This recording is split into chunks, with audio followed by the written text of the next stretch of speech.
Whoever accepts and keeps my commandments is the one who loves me.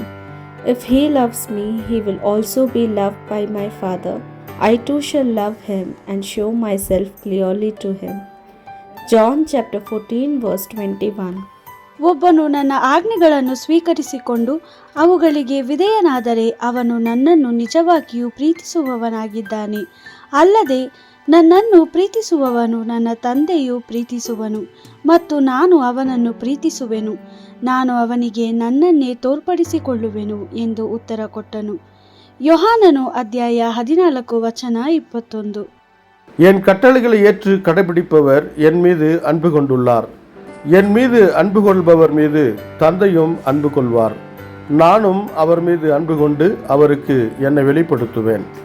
யோவான் எழுதிய நற்செய்தி 14 அதிகாரம் 21 வசனம்.